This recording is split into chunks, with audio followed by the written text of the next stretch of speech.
KG దొండకాయలు తెచ్చుకుని శుభ్రంగా కడిగి ఇలా ముక్కలుగా కట్ చేసుకోవాలి. ఇలా ముక్కలుగా కట్ చేసుకోవచ్చు, లేదా సన్నగా చీలికలుగా కట్ చేసుకోవచ్చు.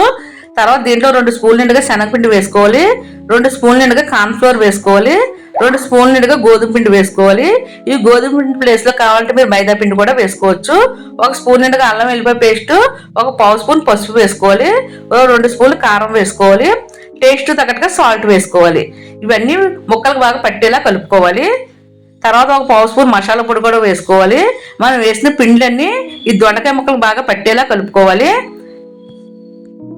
పిండిలన్నీ ముక్కలకు బాగా పట్టేలా కలుపుకుని 2 స్పూన్లు నీళ్లు వేసుకోవాలి. నీళ్లు వేసి ముక్కలకు బాగా కలుపుకోవాలి. ఇలా కలుపుకోవడం వల్ల పిండిలన్నీ ముక్కలకు బాగా పడతాయండి. ఈ వీడియోలో చూపిస్తున్న విధంగా కలిపి పక్కన పెట్టుకోవాలి. ఈ ఫ్రై చాలా రుచిగా ఉంటుందండి. ఫంక్షన్స్లో వేస్తారు కదండి, పిల్లలు చాలా ఇష్టంగా కూడా తింటారు. తర్వాత స్టవ్ పైన ఒక కడాయి పెట్టుకోవాలి. ఆ కడాయి పెట్టుకుని దాంట్లో నూనె వేసుకోవాలి. నూనె బాగా కాగనవ్వాలండి. నూనె బాగా కాగిన తర్వాత మనం కలిపి ఉంచుకున్న దొండకాయ ముక్కలు వేసుకోవాలి. అన్ని ముక్కలు ఒకేసారి వేయకుండా మీ కడాయిలో ఎన్ని ముక్కలు పడతాయి అన్ని వేసి వేయించుకోవాలి. స్టవ్ని మీడియం ఫ్లేమ్లో పెట్టుకుని వేయించుకోవాలి. దీనివల్ల దొండకాయ ముక్కలు మాడిపోకుండా చక్కగా వేగుతాయండి. పిండిలన్నీ ముక్కలకు బాగా పడతాయి. ఈ ఫ్రై చాలా రుచిగా ఉంటుందండి. ఫంక్షన్స్లో వేస్తారు కదండి, ఫంక్షన్స్లో వేసినప్పుడు తిన్నప్పుడే కాకుండా మనం కూడా ఇంట్లో ఒక్కోసారి ట్రై చేయొచ్చండి. పిల్లలు చాలా ఇష్టంగా తింటారండి. ఇవన్నీ ఇలా వేగిన తర్వాత ఫిల్టర్ సాయంతో మొత్తం అన్ని తీసి పక్కన పెట్టుకోవాలి.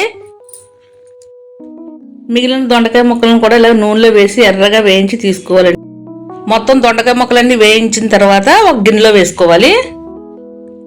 ఫంక్షన్స్లో వేసే దొండకాయ 65 ఎలా చేసుకోవాలో చూసారు కదా, చాలా బాగుంటుంది. తర్వాత దాంట్లో ఉన్న నూనె అంతా తీసివేసి కొంచెం నూనె ఉంచుకుని చిన్న కప్పు నిండుగా పల్లీలు వేసి వేయించుకోవాలి. ఈ దొండకాయ ఫ్రైలో పల్లీలు వేసి వేయించుకోవడం వల్ల చాలా రుచిగా ఉంటాయి. పల్లీలన్నీ వేగిన తర్వాత ఫిల్టర్తో పల్లీలో ఉన్న నూనె అంతా వడకట్టుకోవాలి. మరలా అదే నూనెలో కొంచెం కరివేపాకు కడిగి ఆరబెట్టుకుంటాం కదా, ఆ కరివేపాకును కూడా వేసి వేయించి తీసుకోవాలండి. తర్వాత సన్నగా కట్ చేసిన పచ్చిమిర్చి ముక్కలు కూడా వేయించుకోవాలండి. ఒక 6 పచ్చిమిర్చి నెల ముక్కలుగా కట్ చేసి వేయించి తీసుకోవాలి. దొండకాయ ముక్కలన్నీ వేయించుకుని వాళ్ళకి బౌల్లో వేస్తున్నాం కదా, దాంట్లో వేయించిన పల్లీలు వేసుకోవాలి. అలానే కొంచెం కారం వేసుకోవాలండి. మీ టేస్ట్కి తగ్గట్టుగా కారం యాడ్ చేసుకోండి. అలానే మీ టేస్ట్కి తగ్గట్టుగా సాల్ట్ని కూడా యాడ్ చేసుకోవాలి. దొండకాయ ఫ్రై రుచిగా ఉండడం కోసం అయితే ఇక్కడ నేను 1 పావు స్పూన్ చాట్ మసాలా వేసుకుంటున్నాను.